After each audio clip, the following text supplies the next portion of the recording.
할렐루야. 주 예수님 은혜 안에서 평안하셨습니까? 계속해서요.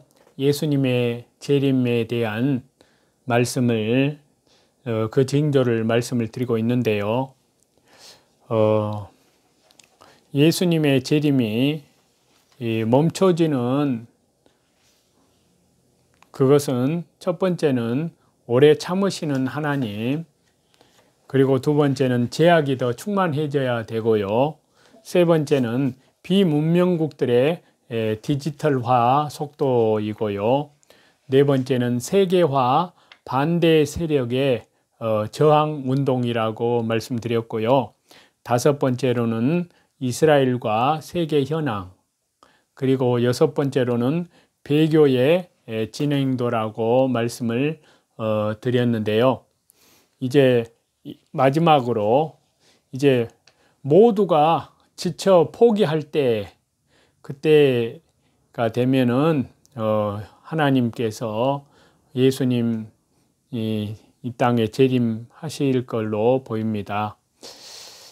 자, 아마도 예수님은 모두가 지칠 때까지 때를 늦추실 것이라고 보는데요. 사람들은 성도들을 조롱하고 교회들도 실망해서 종말 신앙을 버린 채 먹고 마시는 일에, 먹고 사는 일에, 또 이 땅에서 오래도록 누리는 삶에 몰두할 때, 모든 희망이 날아간 것처럼 보일 때 오실 것이라고 생각을 해봅니다. 자, 물질 만능의 세상, 땅의 즐거움이 가득 찬 세상은 예수님이 오시는 것이 반갑지 않습니다.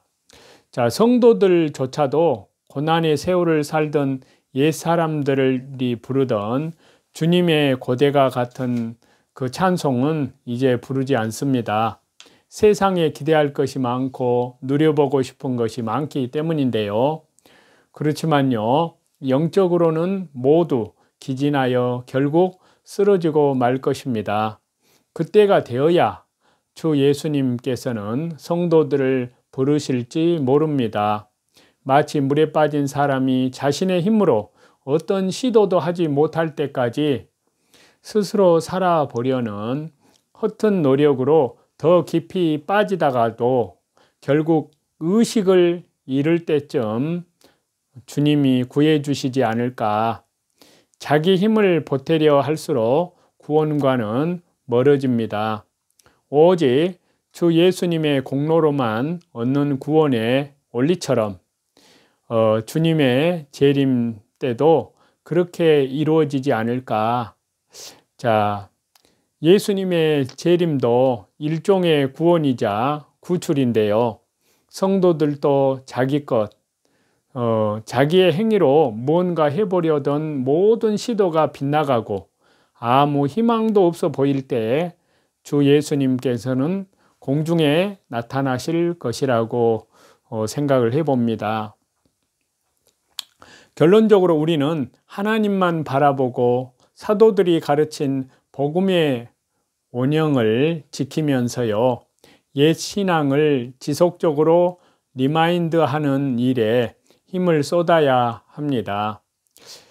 예언이나 뉴스보다 성경과 개인 신앙, 그리고 복음 전파가 훨씬 더 중요한 일인 것입니다.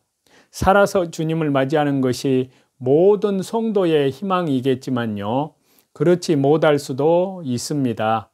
섣불리 단언하지 말고요, 때를 지켜보면서 잠잠히 자기 일을 하되 천년만년 살 것처럼 땅에 시선을 둔 채 욕심 부리지 않고 오늘 오실 수도 있다는 생각으로 살아야 되겠다는 그러한 말씀을 드려봅니다. 사도들은 예수님이 승천하신 후에 곧바로 데리러 오실 줄 알았지만요, 그들이 상상도 못했던 교회 시대라는 이방인의 구원을 위한 긴 시간이 이어지고 있는데요. 그렇기 때문에 축구의 인저리 타임처럼 교회 시대는 어떤 의미에서 추가의 시간입니다. 우리는 마라톤을 달리듯 체력을 잘 안배해서 끝까지 지치지 않고 달리되어 쇼트트랙 선수처럼 마지막 순간에는 힘을 내서 스케이트 날을 쭉 뻗듯이 정신을 집중해야 될 줄로 믿습니다. 너의 하나님이 어디 있느냐며 세상이 조롱하고 곧 온다던 너희들의 주님이 왜 오지 않느냐며 비웃는 사단의 공격에도 오직 성경만을 믿고 이 모든 영적 전쟁은 이미 주 예수님께서 그리스도께서 승리하신 싸움임을 잊지 말아야 될 줄로 믿습니다. 주 예수 그리스도 은혜 안에 있는 자들 모두 낙오하지 않고 승리의 그날까지 함께 할 줄로 믿습니다. 그래서요, 지난번에 말씀드린 대로 마지막이 가까운 때에 성도가 간직할 모습을 말씀드린다가 지난번에 첫 번째까지 말씀을 드렸는데요. 베드로전서 4장 7절에서 11절 말씀인데요. 만물의 마지막이 가까이 왔으니 그러므로 너희는 정신을 차리고 근신하여 기도하라. 무엇보다도 뜨겁게 서로 사랑할지니 사랑은 허다한 죄를 덮느니라.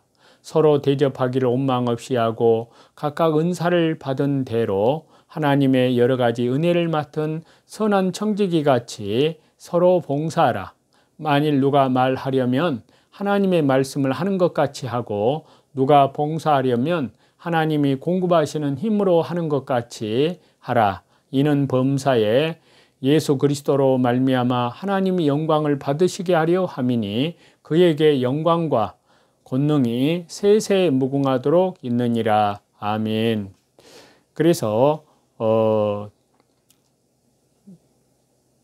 마지막이 가까운 때 성도가 간직할 모습, 첫 번째는 정신을 차리고 근신하여 기도하는 것이라고, 이는 깨어서 기도하는 모습을 의미한다고 지난 시간에 말씀을 드렸는데요. 그래서 이제 둘째는 뜨겁게 서로 사랑하라는 것입니다. 자, 8절에 보시면 무엇보다도 뜨겁게 서로 사랑할지니 사랑은 허다한 죄를 덮느니라. 자, 이는 열심을 다해서 사랑하는 모습을 의미하는데요. 자, 저와 여러분, 우리가 어려울 때 가장 먼저 의지해야 할 분은 하나님이십니다. 그래서 어려울 때 기도해야 되고요. 그리고 또 어려울 때 의지할 대상이 있습니다. 의지가 되는 대상이 있는데요. 바로 우리 곁에 함께하는 사람들입니다. 그들과 사랑의 관계를 끈끈하게 가지고 있으면 위기의 때 어려움을 이겨낼 수 있는데요. 하지만 혼자 기도만 한다면 그것은 하나님께서 보시기에도 합당치 않고 스스로 견디기 힘든 어려움을 만났을 때 넘어질 수밖에 없습니다. 우리 혼자 견디는 것과 우리 주변에 사랑하는 사람이 있고 사랑할 수 있는 사람이 있다면 위기의 때 얼마나 큰 위로와 힘이 되겠습니까? 그래서 사도 베드로는요, 뜨겁게 사랑하라고 권면하고 있는데요. 여기에서 뜨겁게로 번역된 원문의 표현을 보면요, 열정적으로 또 쉬지 않고 열렬히 이런 의미가 있는데요. 열정을 다해서 쉬지 말고 뜨겁게 사랑하고자 힘쓰라는 말씀인데요. 그러면 그 사람은 능히 환난도 이길 수 있다는 사실입니다. 이 권면을 하는 베드로를 다시 생각해 보시면요. 베드로 사도는 앞에서 말씀드렸다시피 주님을 3번이나 부인을 했습니다. 주 예수님을 저주까지 했는데요. 주 예수님께서 가장 외롭고 고통스러울 때 주 예수님을 사랑한다고 말하고 주님을 버리고 배신하고 저주를 했습니다. 그러한 그가 어떻게 주님 앞에 설 수 있겠습니까? 하지만요, 주님은 그를 회복시켜 주셨습니다. 어떻게요? 바로 그를 용서하시고 뜨겁게 사랑하심으로 그를 회복시켜 주셨는데요. 주님은 베드로를 처음 만나셨을 때 다만 베드로야 네가 나를 사랑하느냐? 라고 3번 물으셨을 뿐입니다. 베드로가 내가 주님을 사랑하는지 주님께서 아신다고 3번 대답을 했습니다. 주님은 거기에 더 어떤 것도 묻지 않으시고 베드로에게 다시금 일어설 수 있도록 힘을 주셨습니다. 사랑이 있으면 모든 것을 견디고 이길 수가 있는데요. 어떤 상황에서도 회복될 수 있습니다. 그래서 요한계시록 2장 4절을 보시면요. 에베소 교회에 대해서 첫사랑을 잊었다고 주님께서 책망한 말씀이 있습니다. 요한계시록 2장 4절인데요. 그러나 너를 책망할 것이 있나니 너의 처음 사랑을 버렸느니라. 저와 여러분, 사랑을 잊어버린 것이 가장 큰 비극입니다. 그래서 디모데후서 3장 1절에서 2절에 보시면요. 마지막 때 사람들이 자기를 사랑하고 돈을 사랑하고 쾌락을 사랑하고 부모를 거역하고 하나님을 대적한다고 했는데요. 그러니까 사람들이 참으로 사랑해야 될 하나님도 없인 여기고 부모도 없인 여기서 돈밖에 모르고 자기밖에 모르고 무언가 즐기고 엔조이 할 것만 생각한다는 것입니다. 이것이 가장 큰 비극인데요. 이렇게 살면 패배하고 죄 가운데 살다 멸망하게 됩니다.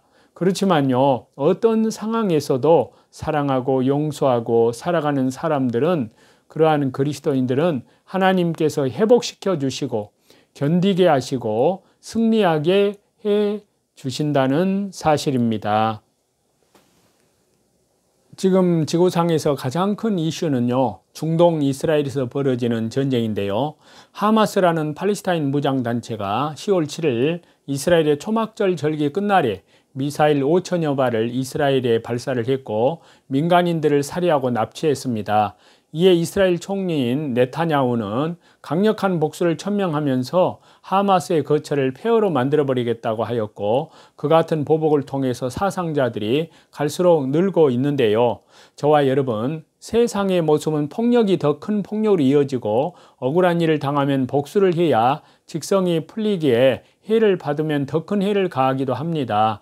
하지만 그리스도인들은 그러면 안 됩니다. 그리스도인들은 예수님께서 죄인들인 우리를 사랑하시고 용서하신 것처럼 다른 사람을 사랑하고 용서해야 합니다. 하나님께서 죄로 더럽혀져 있고 하나님을 대적하는 우리들을 용서하신 것처럼 뜨겁게 다른 사람들을 사랑하고 용서해 줄 수 있어야